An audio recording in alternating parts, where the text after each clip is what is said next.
हाँ जी, तो स्टूडेंट्स ये रही आपकी स्किल असेसमेंट एक्सरसाइज 8.1। काफ़ी इंटरेस्टिंग क्वेश्चन है जिसमें वो कह रहा है कि given F of S is equal to S plus two S plus four divided by S into S plus three and S plus six. ठीक है, तो सबसे पहले यार इस क्वेश्चन को आगे मैं पढ़ने से पहले ये आपसे कहना चाहूँगा, हम सबसे पहले क्या करते हैं, इसमें से लोकेट कर लेते हैं कि जीरोस कहाँ पे हैं और पोल्स कहाँ पे हैं। देखो बच्चों, एस की वैल्यू कौन सी ऐसी वैल्यू जो पुट करने से मुझे जीरो मिलता है।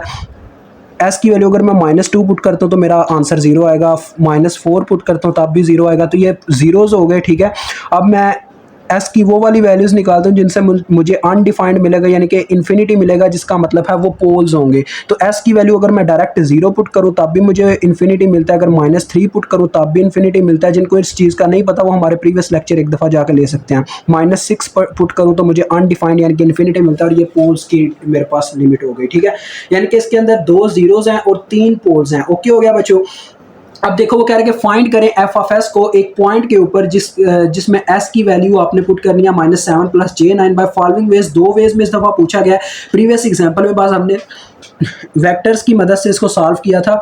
अब वो कह रहे हैं कि डायरेक्टली इसको सब्सटीट्यूट कर दो इस पॉइंट के अंदर, पहले इस तरह से, फिर आप रिजल्ट को वेरीफाई करो, यानी एक लिहाज से यही वो कहना चाह रहा है वेक्टर्स की मदद से। ठीक है, तो देखो यार काफ़ी सिंपल है। हम इसमें क्या करते हैं, एस की जगह ये पुट करके देखते हैं। देखो बच्चों, यहाँ पे ज़रा यार ये थोड़ी सी कैलकुलेशन ना आप अपने माइंड में भी सेटअप करो ना, क्योंकि अगर मैं सारी ऐसे ही करूँगा तो ऐसे टाइम लगेगा। यहाँ पे मैं ये स्टेप पहले वाला ख़त्म करना चाहता हूँ, ए स्टेप को। देखिएगा, अगर मैं एस की जगह, सारे एस की जगह हमने ये पुट करना है। अगर मैं यहाँ पे पुट करूँगा -7 प्लस J9 तो क्या होगा, -7 प्लस 2 बच्चों कितना बचेगा, -5 प्लस J9, यहाँ पे ये आ जाएगा। ठीक है, उसके बाद यहाँ पे जब -7 प्लस J9 पुट होगा तो क्या होगा, -7 प्लस 4 -3 रह जाएगा और प्लस J9, ये ऐसे आ जाएगा। अब बटे की बात करूँ तो ये बाहर जो ऐसा है इससे तो इसको तो कोई फर्क नहीं पड़ना, यानी इसकी जगह डायरेक्ट ऐसे ही वैल्यू आ जानी है। लेकिन अंदर वालों की बात करूँ तो देखो यहाँ पे जब पुट होगा -7 प्लस J9 तो -7 प्लस 3 कितना हो जाएगा, -4 प्लस J9 आ जाएगा। ठीक है, और उसके बाद नेक्स्ट आगे बात करते हैं, S प्लस 6 है तो यहाँ पे जब मैं -7 प्लस J9 पुट करूंगा तो -7 प्लस 6 -1 छोड़ेगा तो -1 प्लस J9। अब आपने इसको थ्रू कैलकुलेटर सॉल्व कर लेना, मैं आपको बताता हूँ कैसे करते हैं। बच्चों सबसे पहले आपने कैलकुलेटर को कॉम्प्लेक्स मोड में लेके जाना होता है, जो कि ये कैलकुलेटर ऑलरेडी है, मैंने किया नहीं था पर ऑलरेडी हो गया हुआ है। तो ये आपने ना मोड पे जाके ये 2 के ऊपर क्लिक करना है तो आपका कैलकुलेटर कॉम्प्लेक्स मोड में चला जाएगा। अब आप क्या करोगे, सिंपली यार आप ये बटा ले लो। अब बटे में ही लिखनी है इसी वजह से ले रहा हूँ ना। तो देखो -5 प्लस J का मतलब होता है आयोटा, आयोटा ये देखो 9 है साथ में और फिर आयोटा है, तो आयोटा यहाँ से आप यार लगा सकते हो, यहीं कहीं पे आयोटा होता है अपना। कहाँ पे गया, मुझे एक मिनट दीजिएगा, मैंने फाइंड आउट करना पड़ेगा क्योंकि मैंने यार काफ़ी देर हो गया आयोटा लिखा नहीं है यहाँ से। हाँ जी बच्चों, मिस्टेक मेरी नहीं है, मिस्टेक ये है कि कैलकुलेटर को ज़्यादा देर तक इस्तेमाल करने की वजह से यहाँ से आयोटा मिट गया हुआ है। ये ENG जो होता है ना, इसके ऊपर आयोटा होता है। शिफ्ट आप करके ENG का इस्तेमाल करेंगे, आयोटा आ जाएगा उस वक्त जब कम्प्लेक्स मोड में आप कैलकुलेटर को रखोगे। ठीक है, फिर ब्रैकेट ऑफ और फिर से आगे लिखो अपनी रकम, -3 प्लस 9 आयोटा, -3 प्लस 9 आयोटा। ये चीज़ आपने कभी नहीं भूलनी कि जे हमारी लैंग्वेज में आयोटा है, मैथ ब्रांड की लैंग्वेज में, but in engineering, electrical engineering it's J। ठीक है, यानी कि आयोटा को J से प्रेजेंट किया जाएगा। कैलकुलेटर पे आपको आयोटा ही लिखना पड़ेगा। -4 प्लस ये देखो 9 आयोटा, फिर है हमारे पास -1 प्लस 9 आयोटा। तो ये देखो बच्चों, कैलकुलेटर आपको खुद ही आंसर दे देगा एक।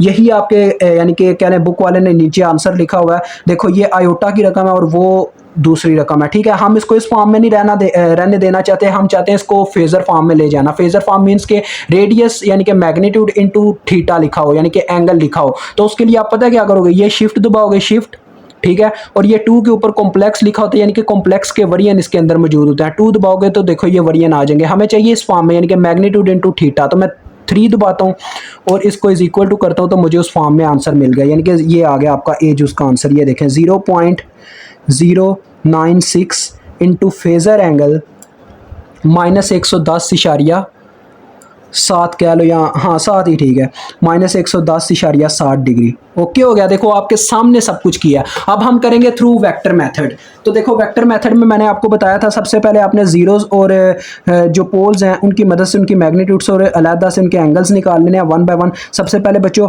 वो जो वर्ड था काफ़ी मुश्किल था आपके लिए ऑर्गेनेटिंग का, तो इसलिए मैंने ना उसका एक सिमिलर वर्ड ढूंढा सिनोनिम्स की मदद से, ठीक है। तो उसको आपने पहले कर लेना। ये बीच जो यहाँ से स्टार्ट होती है, पहले बच्चों मैं जीरोस के ना वेक्टर की मैग्नीट्यूड और प्लस उनके एंगल निकालना चाहूँगा। तो जीरो मेरा सबसे पहले देखें -2 पे लोकेट है, तो मैं क्या कहता हूँ यहाँ पे लिखता हूँ द वेक्टर डिवेल्प।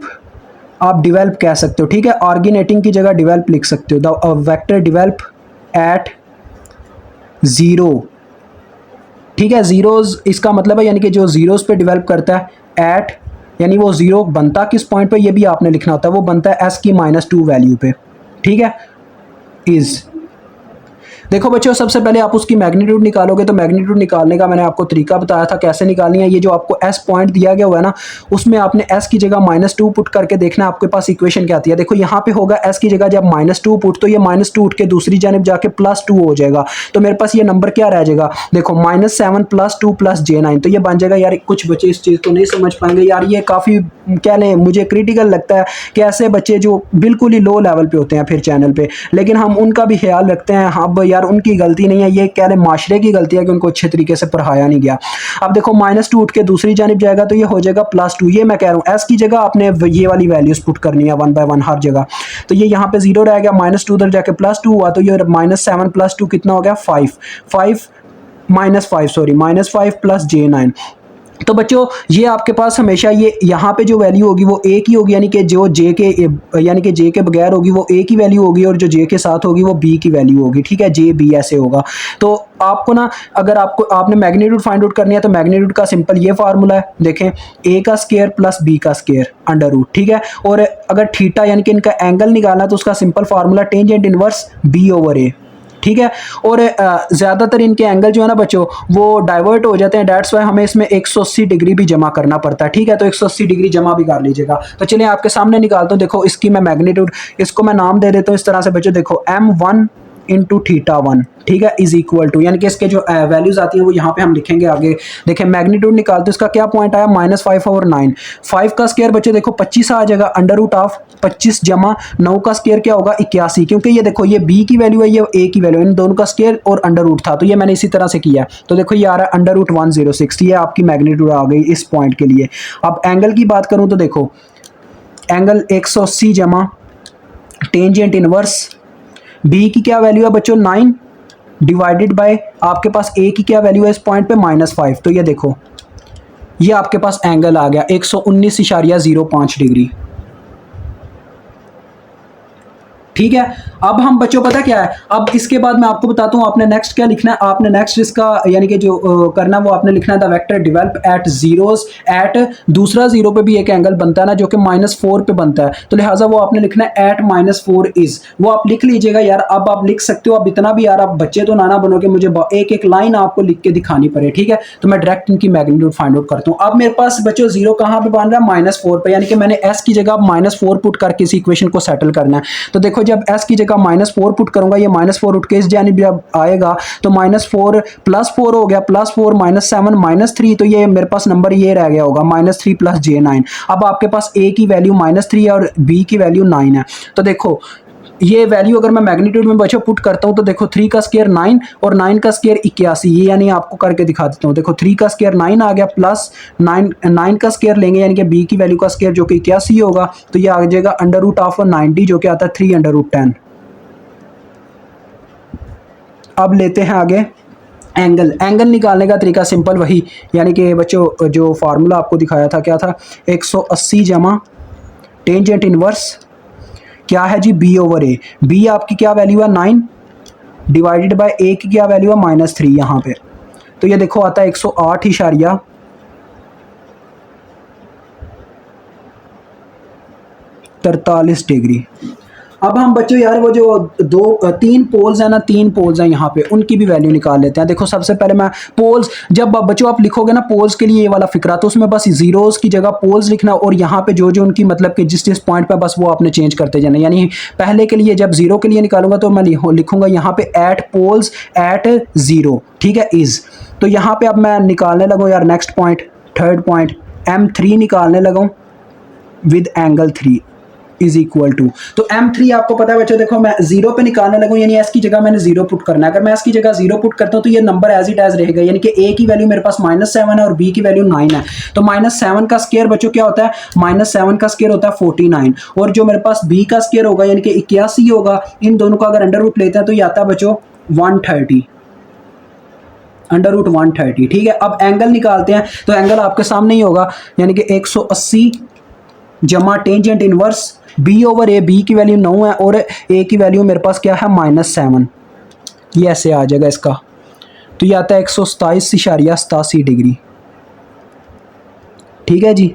अब हम चौथे नंबर पे दूसरे पोल की वैल्यू निकालेंगे -3। अब देखो बच्चों, जब मैं -3 पुट करता यहाँ पे S की जगह -3, दूसरी जानिब जाके क्या करता +3 हो जाता, तो ये आ जाता -4 + J9। तो -4 + J9 की वजह से क्या होगा, -4 + J9 की वजह से, मैं आपको करके दिखाता हूँ, पहले ये लिख लो।